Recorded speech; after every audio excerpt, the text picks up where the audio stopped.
Bonjour, aujourd'hui je vous parle du sang de Jésus. La Bible dit « Le sang de Jésus nous purifie de tout péché ». Ailleurs elle dit « Dieu a voulu par lui tout réconcilier avec lui-même, tant ce qui est sur la terre que ce qui est dans les cieux, en faisant la paix par lui par le sang de sa croix ». Encore ailleurs, en lui nous avons la rédemption par son sang, la rémission des péchés. Encore ailleurs, c'est lui que Dieu a destiné par son sang à être pour ceux qui croiraient une victime propitiatoire, ce qui veut dire que le sang versé de Christ rend Dieu propice à notre égard. Ce qui veut dire que Dieu nous regarde maintenant de façon propice, avec toute sa faveur. Ailleurs il est écrit « Mais Dieu prouve son amour envers nous, en ce que lorsque nous étions encore des pécheurs, Christ est mort pour nous. À plus forte raison donc, maintenant que nous sommes justifiés par son sang, serons-nous sauvés par lui. » Alors peu importe les péchés ou les sales habitudes qui sont dans votre vie, ne cessez jamais de croire en l'amour de Dieu pour vous. La Bible dit que Jésus-Christ est venu avec de l'eau et du sang, non avec l'eau seulement, mais avec l'eau et avec le sang.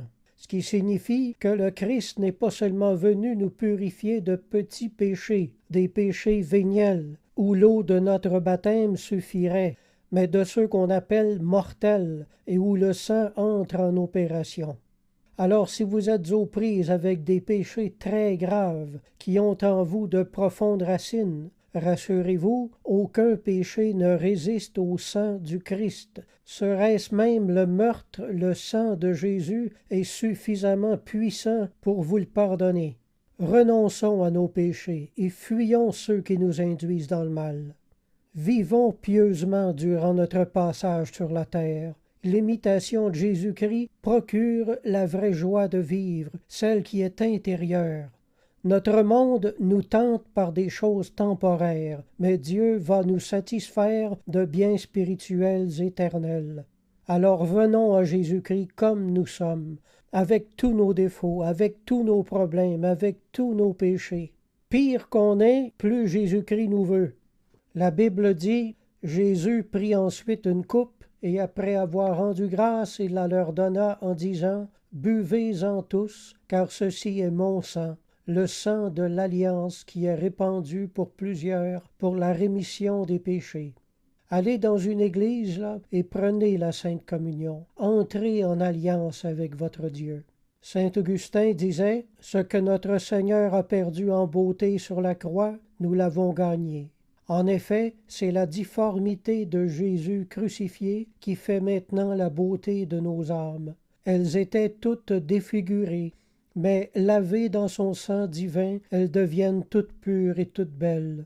Alors si ce message vous a touché et que vous réalisez que vous avez besoin d'être purifié de vos péchés, fermez les yeux et priez avec moi. Mon Dieu, je reconnais que je suis un pécheur et que je ne mérite pas d'être appelé ton Fils. Aie pitié de moi qui suis un pécheur. J'accepte aujourd'hui Jésus-Christ comme Sauveur, Seigneur et Rédempteur. Que son sang me lave et me purifie de toute iniquité. Amen. Si vous avez des questions, mon adresse courriel est jocelyn041@hotmail.fr. Alors je vous dis à la prochaine, gardez la foi et la foi vous gardera.